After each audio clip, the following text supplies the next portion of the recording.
শীতের বিকেল, একজোড়া ব্যাট, একটা ক্যাম্বিস বল আর ইটের স্তূপকে স্টাম্প বানিয়ে ক্রিকেট খেলাটা আমাদের অনেকেরই ছোটবেলার অংশ ছিল। ভারতীয় জনমানসে ক্রিকেট শুধু একটা খেলা নয়, বরং বলা যায় একটা ইমোশন, একটা আলাদা ভালো লাগার জায়গা।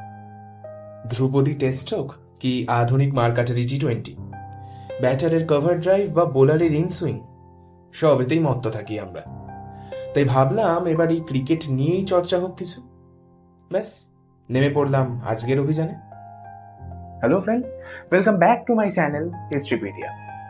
আচ্ছা, তোমরা কি জানো ভারতবর্ষের ক্রিকেটের এই যে তিনটে ঘরোয়া টুর্নামেন্ট, মানে রঞ্জি ট্রফি, বিজয় হাজারে ট্রফি এবং সৈয়দ মুশতাক আলী টি-20 টুর্নামেন্ট, এগুলো কাদের নামে নামাঙ্কিত বা কেনই বা এদের নামে নামাঙ্কিত? যদি না জেনে থাকো, আজকের এই ভিডিওটা তোমাদের জন্যই। তো চলো শুরু করা যাক।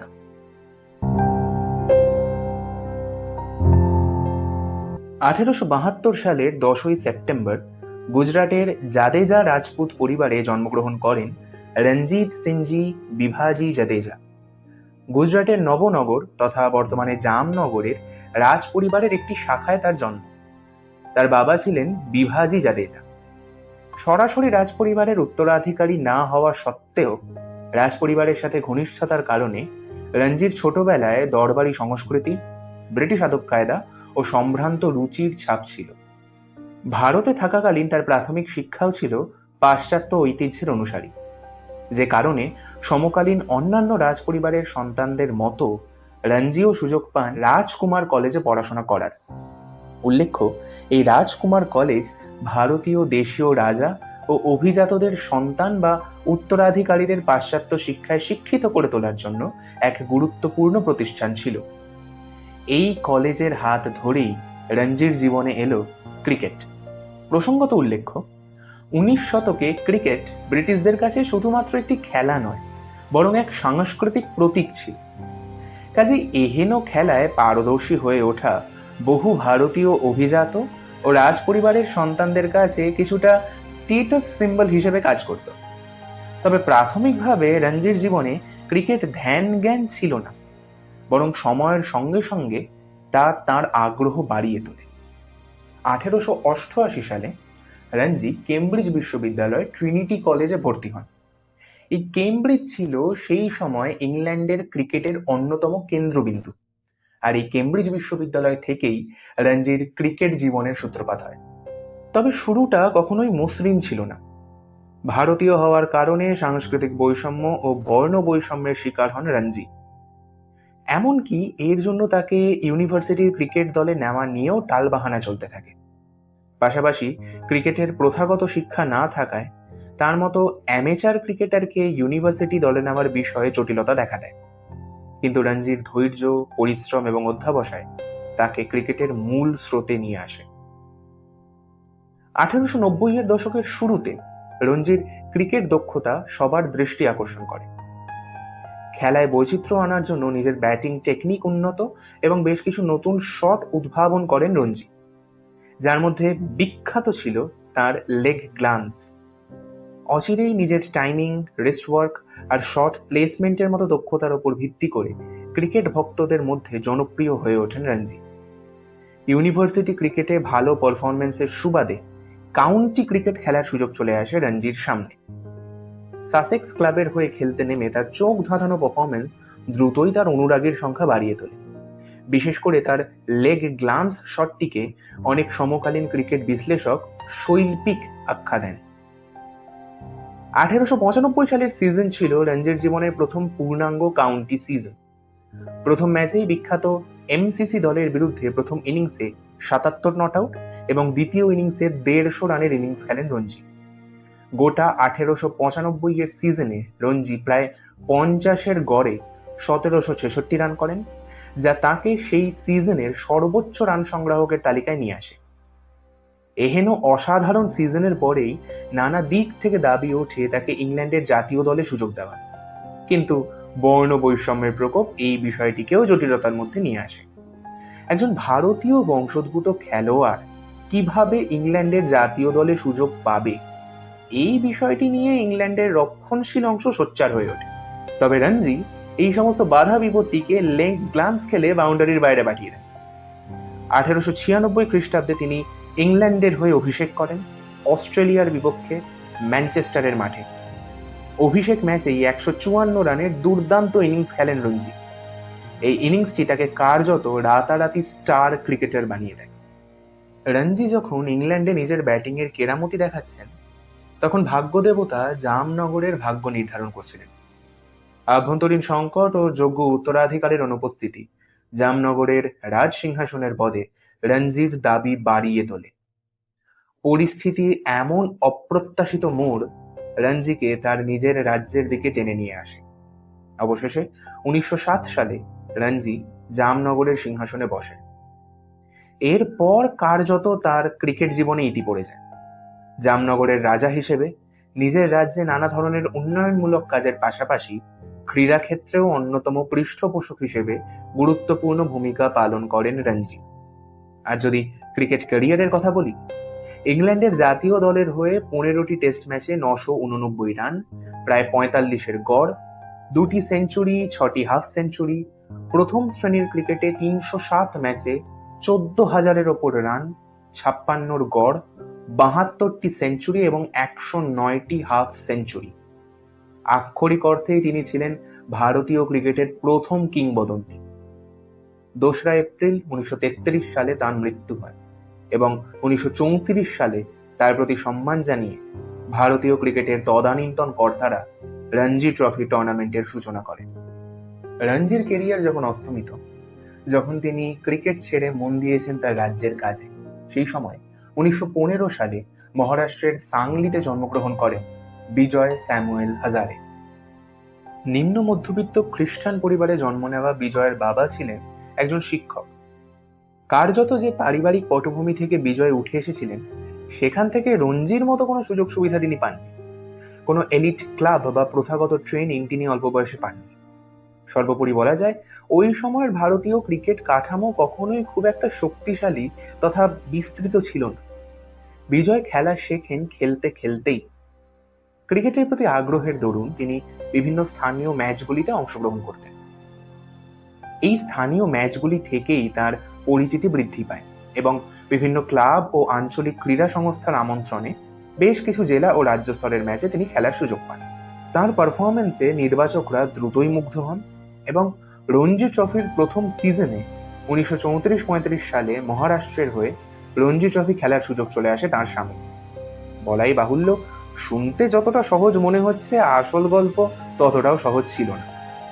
সম্পূর্ণ অনভিজাত এক পরিবার থেকে উঠে এসে ক্রিকেট সম্পর্কে কোনো যথোপযুক্ত জ্ঞান তথা শিক্ষা না পেয়েও সমকালীন সময়ে নিজের নাম করা মুখের কথা ছিল না। কিন্তু বিজয় হাজারের ধৈর্য, অধ্যাবসায় এবং ধারাবাহিক পরিশ্রম তাকে সাফল্যের রাজপথে নিয়ে আসে। প্রারম্ভিক পর্বে রঞ্জি ট্রফি ছিল সীমিত সংখ্যক দলের মধ্যে খেলা, তবে সেখানেই নিজের জাত চেনান বিজয়। তার দীর্ঘ সময় ধরে ব্যাটিং করার ক্ষমতা এবং ডিফেন্সিভ ব্যাটিংয়ের অপূর্ব দক্ষতা তাকে পাদপ্রদীপের আলোয় নিয়ে আসে। তবে চমকপ্রদ ব্যাটিংয়ের নিদর্শন তিনি দেখান 1939-40 সিজনে, যেখানে পুনার বিরুদ্ধে তিনি 316 নট আউটের একটি ইনিংস খেলেন, যা কিনা ছিল প্রথম শ্রেণীর ক্রিকেটে কোনো ভারতীয়র করা প্রথম ট্রিপল সেঞ্চুরি। তবে এই সিজনের পরেই তিনি মহারাষ্ট্র ছেড়ে বরোদা দলে যোগদান করেন। এই বরোদার হয়ে খেলাকালীন 1946-47 সিজনে হোলকারের বিরুদ্ধে তিনি আরও একটি ট্রিপল সেঞ্চুরি করেন এবং একই সাথে সহ খেলোয়াড় গুল মোহাম্মদের সাথে 577 রানের পার্টনারশিপ গড়েন, যা রঞ্জি ট্রফির ইতিহাসের অন্যতম সেরা পার্টনারশিপ রূপে বিবেচিত হয়। এই অসাধারণ পারফরমেন্সের কারণে সেই বছরই তিনি ভারতের জাতীয় দলের হয়ে খেলার সুযোগ পান ইংল্যান্ডের বিরুদ্ধে। আন্তর্জাতিক কেরিয়ারে তিনি নিজের জাত চেনান স্বাধীনতার অব্যবহিত পরে ভারত অস্ট্রেলিয়া দ্বিপাক্ষিক সিরিজে। ব্র্যাডম্যানের নেতৃত্বাধীন অস্ট্রেলিয়া তখন বিশ্ব ক্রিকেটের অন্যতম পরাশক্তি। সেই শক্তিশালী দলের বিরুদ্ধে অ্যাডিলেড টেস্টের 2 ইনিংসেই ঝকঝকে 100 রান উপহার দেন বিজয় এবং হয়ে যান প্রথম ভারতীয় খেলোয়াড় যিনি একই টেস্ট ম্যাচের উভয় ইনিংসেই 100 রান করেছেন। তবে নিশ্চিত রূপে তার আন্তর্জাতিক ক্যারিয়ারের সবচেয়ে গুরুত্বপূর্ণ দিনটি আসে 1952 সালে, যখন মাদ্রাসে ভারতীয় পুরুষ দল তার অধিনায়কত্বে নিজেদের প্রথম টেস্ট ম্যাচটি জিতে নেয়, তাও ইংল্যান্ডের বিরুদ্ধে। সেই ঐতিহাসিক জয় প্রমাণ করে যে বিশ্ব ক্রিকেটে ভারতের উড়ান স্রেফ সময়ের অপেক্ষা। যদিও মাত্র 1 বছর পরেই 1953 সালে বিজয় আন্তর্জাতিক ক্রিকেট থেকে অবসর নেন, শেষ ম্যাচ খেলেন ওয়েস্ট ইন্ডিজের বিপক্ষে। আন্তর্জাতিক ক্যারিয়ারে 30টি টেস্ট ম্যাচে 2192 রান, 47-এর ব্যাটিং গড়, 7টি সেঞ্চুরি এবং 9টি হাফ সেঞ্চুরি করেন তিনি। এর 5 বছর পর 1958 সালে ঘরোয়া ক্রিকেট থেকেও তিনি অবসর নিয়ে নেন। রঞ্জি ট্রফির ক্যারিয়ারে 238 ম্যাচে 18,000-এর বেশি রান, 58-র গড় এবং 60টি সেঞ্চুরি আসে তার ব্যাট থেকে। তবে তার এই অভূতপূর্ব ব্যাটিং পরিসংখ্যানের তলায় তার বোলিংয়ের দক্ষতা কোথাও যেন চাপা পড়ে যায়। বল হাতেও তিনি ছিলেন দুর্দান্ত। প্রথম শ্রেণীর ক্রিকেটে 500-র বেশি উইকেট রয়েছে বিজয় হাজারের। অবসরের পর লাইমলাইট থেকে দূরে সরে যান বিজয়, ফিরে যান নিজের সাধারণ ঘরোয়া জীবনে। তবে প্রচারে না এসেও ক্রিকেটের পরিকাঠামোর উন্নয়নে নিজের চেষ্টা তিনি চালিয়ে গিয়েছিলেন। অবশেষে 18ই ডিসেম্বর 2004 সালে 89 বছর বয়সে প্রয়াণ ঘটে তার। তবে তার মৃত্যুর পূর্বেই 2002 সালে আন্তর্জাতিক ক্রিকেটে একদিনের বা 50 ওভারের ম্যাচের গুরুত্ব বৃদ্ধি পাওয়ায় ভারতের ক্রিকেট কাঠামোতে 50 ওভারের ক্রিকেট টুর্নামেন্টের অন্তর্ভুক্তি হয় এবং সেই টুর্নামেন্টের নামকরণ করা হয় বিজয় হাজারে ট্রফি। ভারতীয় ক্রিকেটের পতাকা বাহককে এ ছিল বিসিসিআই এর এক বিনম্র শ্রদ্ধার্ঘ্য। বিজয় হাজারের সমসাময়িক আরেক জনপ্রিয় ক্রিকেটার উঠে আসেন, সৈয়দ মুশতাক আলী। 1914 সালের 17ই ডিসেম্বর মুশতাক আলী জন্মগ্রহণ করেন ইন্দোর শহরে। ইন্দোর সেই সময় হোলকার রাজবংশের অধীনে ছিল। মুশতাক আলীর পিতা সৈয়দ সুজাত আলী ইন্দোরের বিচার বিভাগীয় ক্ষেত্রের একজন কর্মচারী ছিলেন। এই হোলকার রাজবংশ ক্রিকেট সংক্রান্ত বিষয়ে যথেষ্ট উৎসাহী ও উদ্যোগী ছিল। তাদের পৃষ্ঠপোষকতাতেই ইন্দোরে এক ক্রিকেট সংস্কৃতির পরিচয় ঘটে।